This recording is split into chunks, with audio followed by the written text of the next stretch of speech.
Hello, everyone, and welcome to episode 5 of the Around the World podcast, where me and my friend Jacob Hernandez talk about football and the beautiful game and interesting topics surrounding it. Jacob, how you doing? I'm doing great. I am a little tired, but Yeah, you're a little you know late what got me up in the morning? This podcast. This podcast. I am pumped and ready to record. Senior ice is getting to us both, but what will make us come to school is this podcast. This podcast is everything that we are about for the rest of this year. Exactly. You hit me a little word there. You were a little late today. Made me a little upset, Jacob. Well, I wasn't really late. I got here, and we are recording. So, True. So we don't have. There wasn't a whole lot of European and American football or soccer, however you want to call it, this week. There were a couple of interesting games. Obviously, El Clasico is one of our main things we'll talk about today. It's about to be international break, and we're gonna have a second show later this week, about 2 days from this one comes out, or maybe a day, about the U.S. men's national team. So that's gonna be exciting. We'll have a little special episode. Yes. So we may record and upload this video on the same day. This will be a first for the Around the World podcast. Well, And if it is uploaded today, Tuesday, that's true. we will record the international episode on Thursday and upload it on Friday. Some fun stuff, isn't it? All right. Let's not waste any more time. We love a bit of waffle. Yeah, I know. There wasn't a lot of massive Premier League games, but we're going to talk about the one that we kind of previewed last week on Wednesday, Arsenal versus Liverpool. Liverpool's kind of owned Arsenal for the past, decade, maybe 5 years or so. Yeah. This is one of Arsenal's games in hand because it wasn't on Wednesday. It wasn't a Saturday or Sunday game. Liverpool won 2-0. Any thoughts about that? I know it's been a week since that game's been played, but anything that jumps out? So we predicted that, we thought Liverpool was definitely the better team. Me as an Arsenal fan, I thought we just need a draw here, pick up some points on our game in hand against a very tough opposition in Liverpool, who are challenging for the title against Manchester City right now. We never thought anyone would be able to challenge Manchester City, but they have. And unfortunately, Arsenal 2-0 loss, didn't pick up any points. But you know what? It's okay. We are in fourth by 3 points, and we still have a game in hand on our rivals, Tottenham. Very true. Just trying to reach back into my memory.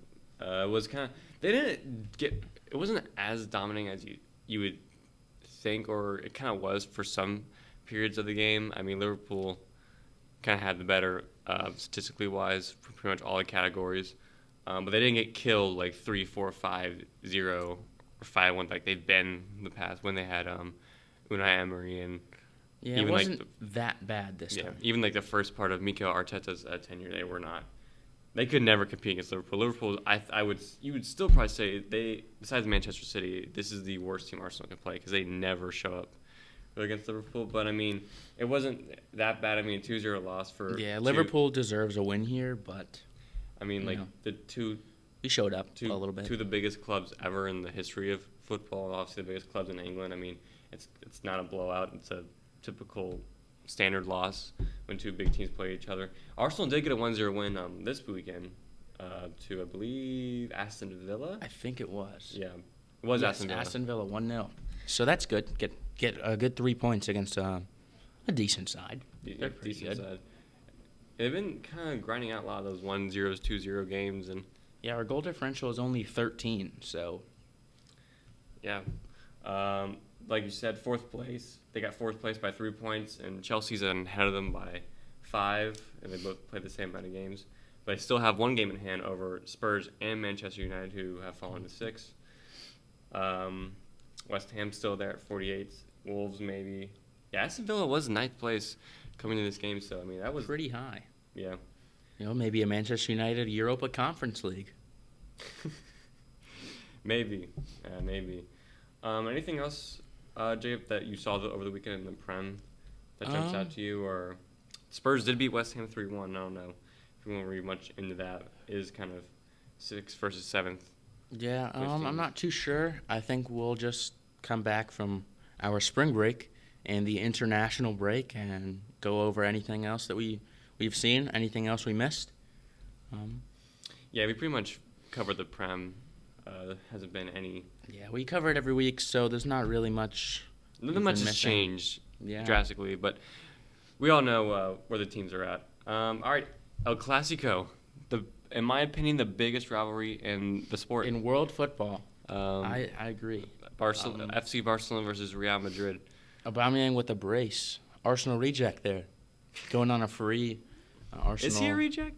I don't know if I classify him a reject, as he was one of Arsenal's better players. He was their captain at one point. Saved them from relegation from Unai Emery's tenure, pretty much. So I wouldn't, maybe not a reject, but this season he was kind of forced out of the club. Yeah. And now he's going to an even bigger club in Barcelona and getting a brace versus their bitter rival Real Madrid. Yeah, let's tell the score. Barcelona won 4-0. They routed Real Madrid. That's why this is huge. And between these two bitter rivals, I mean, it's a big game. Yeah, so it's massive in Barcelona's hunt for Champions League football again. Yeah. Because, they're through in the Europa League, which we may talk about soon. But La Liga has to be their focus because winning Europa League isn't the easiest task. But getting top 4 in their league should be pretty easy year in, year out for them as a massive club. They're tied with Atletico right now and ahead of Real Betis. Yeah, like you said, Aubameyang 2 goals. Ferran Torres again scoring. How about that? But Barcelona, it's kind of looking a little bright for them in the future under new head coach and Barcelona legend. Xavi Hernandez. Xavi, yeah. Same last name. Yeah, I know. Oh, my goodness. Maybe he's my brother. That'd be pretty cool. I mean, would you say Barcelona was at a point maybe even 2 months ago, 2-3 months ago, where they got all these new signings in, but they still didn't know what their best front line was at all because none of them were scoring, none of them were informed, some were injured. Absolutely. Now, I'd agree. Yeah, now they have Memphis Depay come to the bench. Adama Traore is still there. That's pretty good. And now they have, obviously, Dembele is healthy for once. Healthy Dembele has been on fire. Yeah. Ferran Torres, Aubameyang up top. So now they have a lot of options, and now it's going to get crowded up from that front three. So I think it's going to be now based on who's just in form to get the start, honestly. Because now, before then, it was just anyone who's healthy or a new signing. Any players that they had were starting in the beginning of the season. I know they had a lot of B team players like Ferran Chutla, Ilyas Akomach. They were starting a bunch of children in the beginning of the year. Even in the cup competition, they're playing all the kids. I agree with that. You play the B team players in the cup against the third division opponents. But now they're able to field a great starting lineup, good pieces off the bench. Sad to see Dest get injured. We'll talk about that next episode. Ferran Torres kind of finding his form. He still misses a lot of chances, but it's good to see him score here in El Clasico. He's been providing too. He's looked dangerous all year, so it's nice to see Barcelona finally get a win versus Real Madrid. And you don't have Luke De Jong up striker anymore too, which is nice to see for Barcelona fans. Yeah, it's nice to not have to rely on Luke De Jong. He's gotten us a lot of crucial goals, so I thank him for that. But now it's really nice to have a striker that can run without the ball up top and isn't just going to head the ball in. So I got to ask you this question.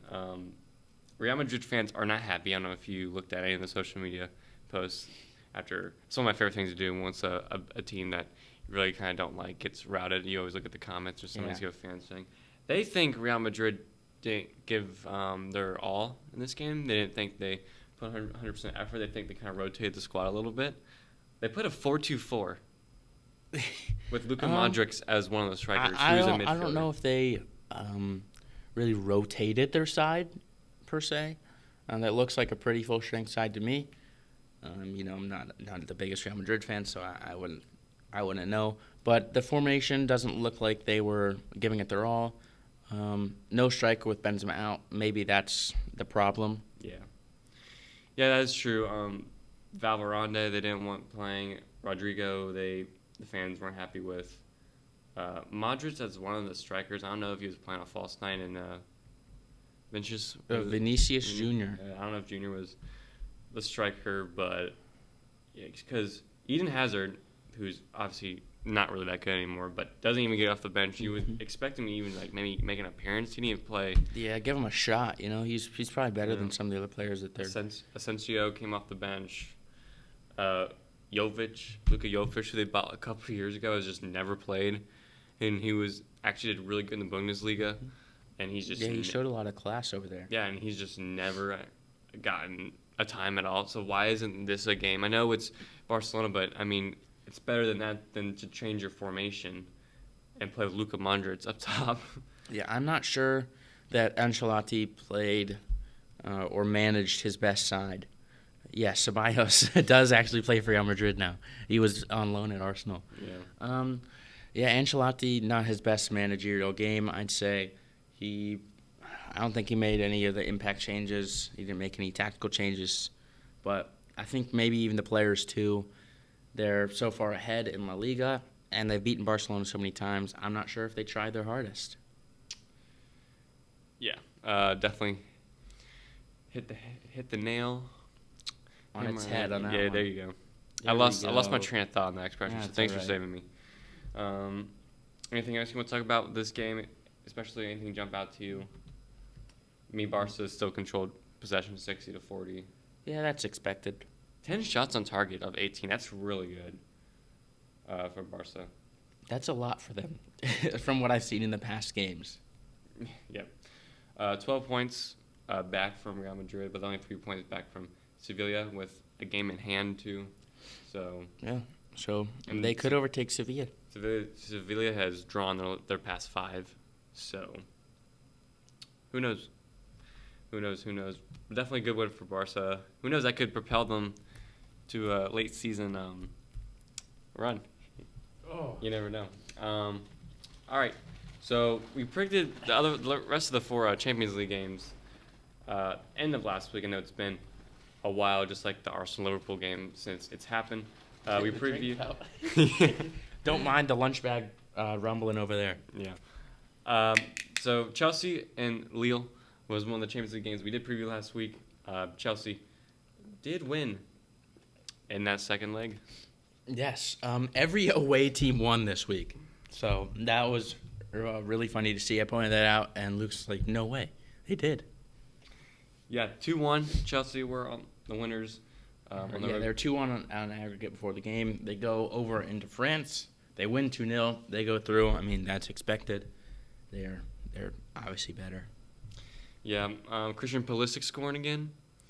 How about that? That's good because we'll talk about this Thursday. The amount of form and injuries Usman's actually have. He's going to have the carry probably this week. Yeah. Every time he goes down, I hold my breath. I'm like, the future of our country is gone.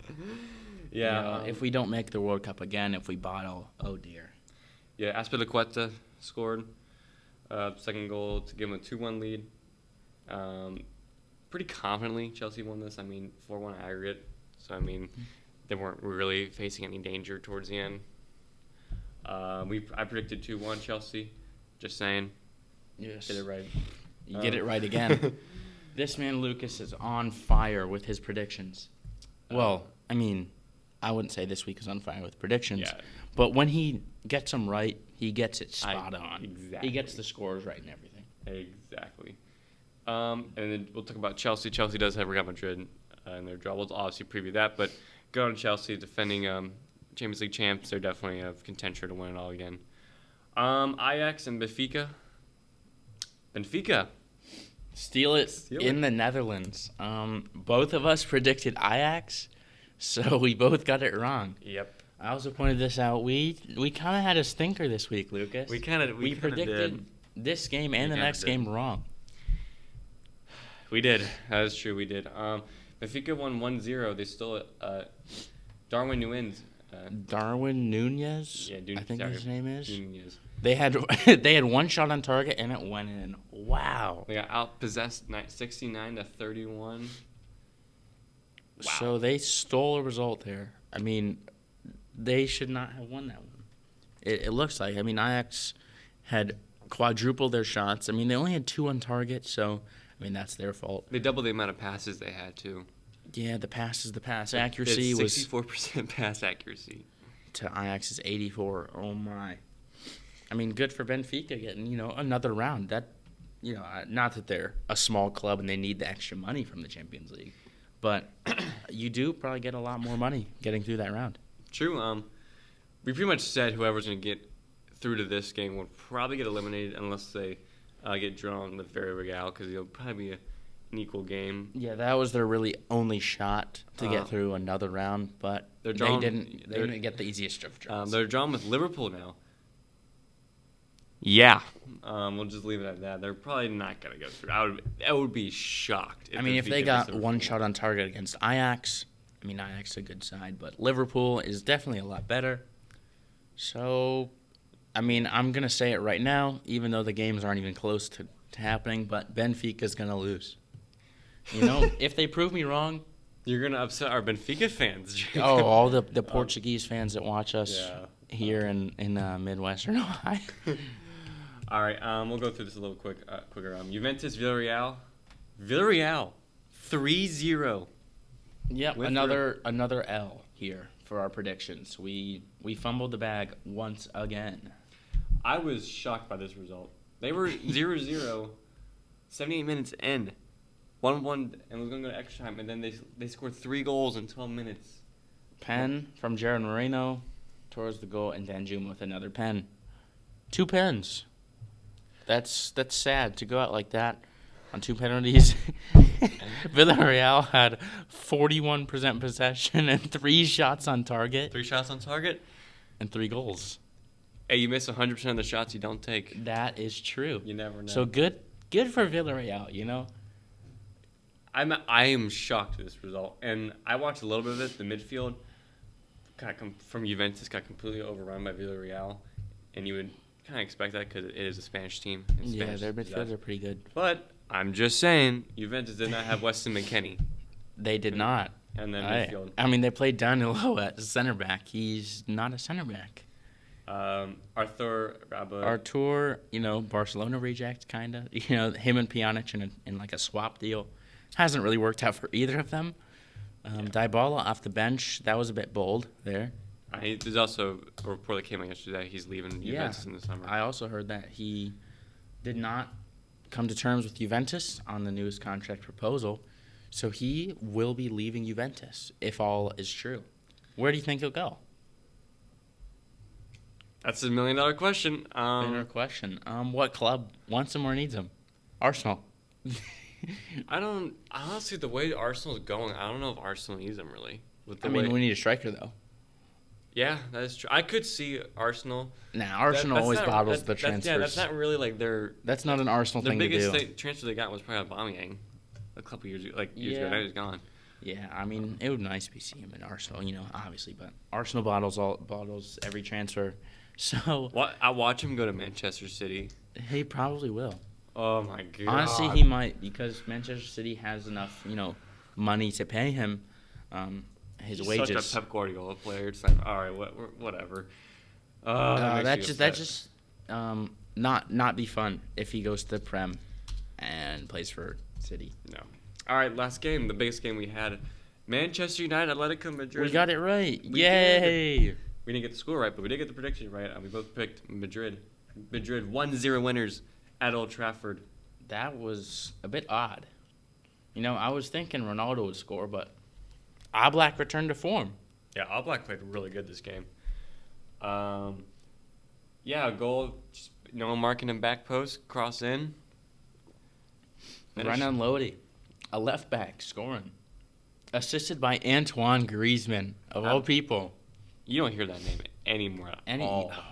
He was so good after the World Cup. What a legend, like $100 million, and he does nothing. Yeah.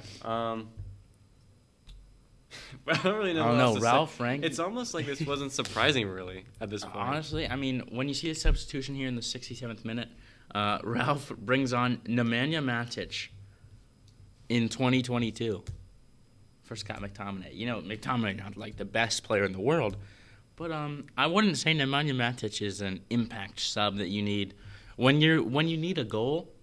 You don't bring on Matic. I mean, I understand what he was trying to do because I know he did bring on Cavani and Rashford and other attacking subs, but Matic has lost almost all of his legs. And honestly, it's better to play him from the start because he has people to protect him, not when the game is wide open and you're just going to long ball it. Because that's pretty much what Manchester United did, was long ball and try to get Ronaldo on a rebound or just, somewhere in the box.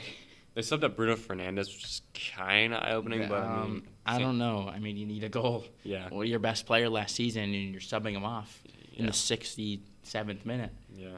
I would imagine he wasn't that happy, but Sancho did play decent. I mean, he kept him on.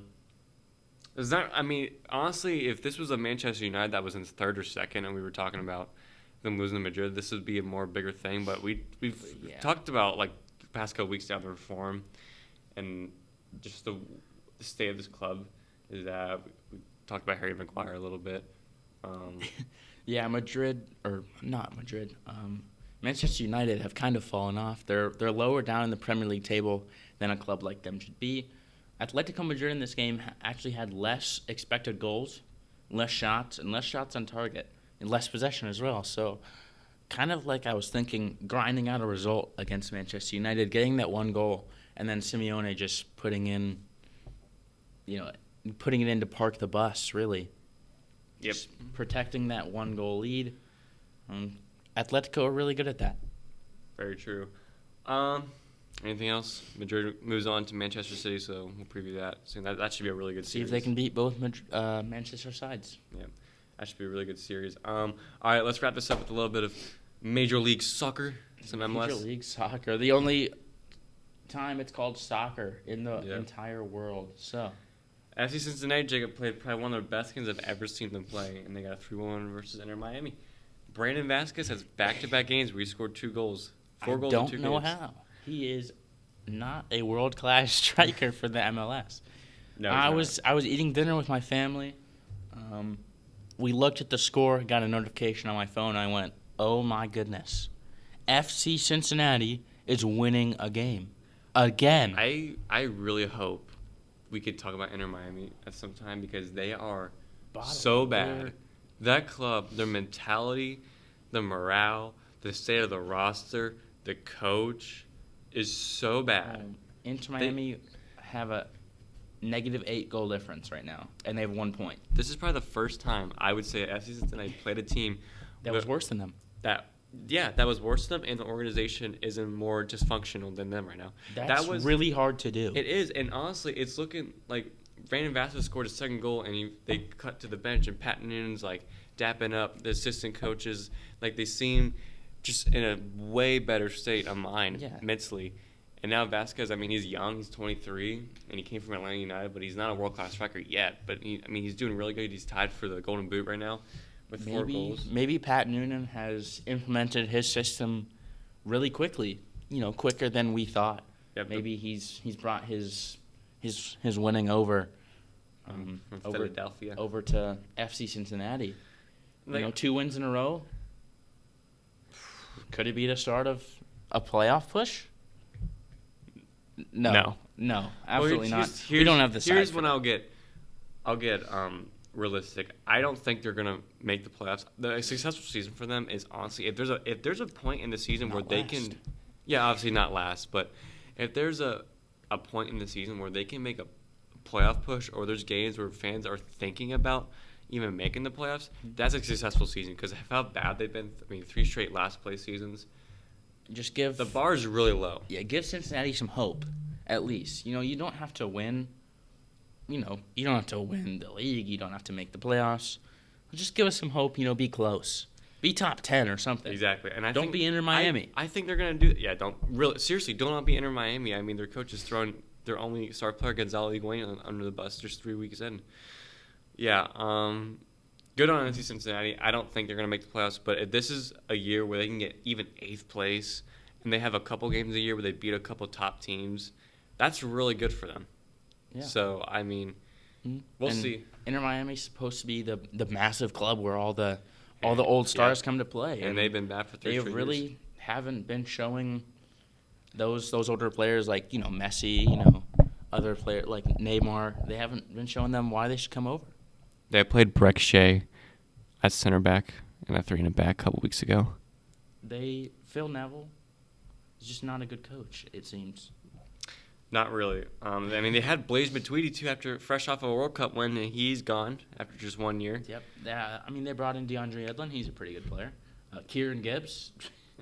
I mean, he's only 32, so. Yeah, they have MLS, that's not that Miami's bad. got a lot of stuff to work out. All right, we got to go to the last thing. The Columbus Crew. My Columbus Crew, Jacob. I showed you this yesterday of the clips. Tied 1-1 at the Red Bulls. They're the 2 top teams in each conference. Oh, my Giassi goodness. Zardes missed an absolute sitter in front of goal. And Derek Etienne Jr., but Etienne did get robbed from, like, a robbery in Columbus on, last Thursday. So I know his mind wasn't in the right place, but he missed an open goal. He missed a one-on-one and an open goal. I lost my mind, Jacob. He came in this week and was... I don't know what the opposite of over the moon is, like under the Earth's crust, and just buried deep in the grave or something like that. Lucas was not very happy this week, guys. He was, not on the verge of tears, but on the verge of tears. Dude. He has his head in his hands right now. I know you can't see this because it's a podcast. It's just the most Columbus Crew thing. I still think the Crew are second right now, and I still think they're going to make the playoffs. But them on the road is so much different than them at home. I mean, they should have easily won this game, and then they should have been up 2-0. It was 0-0, and then they go down 1-0 because they give up another set-piece goal. And it was one of the crappiest set-piece goals you'll ever see in your life. It was so bad. Lucas showed me the goals as soon as we walked in on Monday. So yesterday, I want to say, I'm a high school soccer player, right? But I think I finished those chances. I honestly do. Or maybe at least Zardes' chance, because all I had to do was touch the ball forward, and it would go in. I mean, and Etienne just chipped the keeper. The keeper was laying on the ground. Kick it, over him, I know. I think Lucas finishes those, too. I got some faith in Lucas. And Room just doesn't come out, or he doesn't get the ball. I don't know. It was the worst goal I ever could see, but Darlington Nagby scores the last second of the game to save us and get a point. He just pokes it in. It was one of the worst goals I've ever seen in my life. They're 2 terrible goals. They should have had 3 points. I was about to be 0, and they got 1. Yeah. It was the most Crew road result I've ever seen in my life. They're still in second. Oh, well, just a frustrating result. They get a point, so they're not losing out on everything.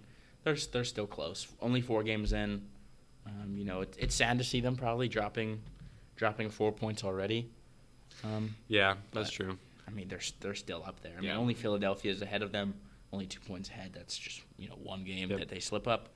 So Lucas Zelarayan, our best player, did have to get come off injured. That's not good.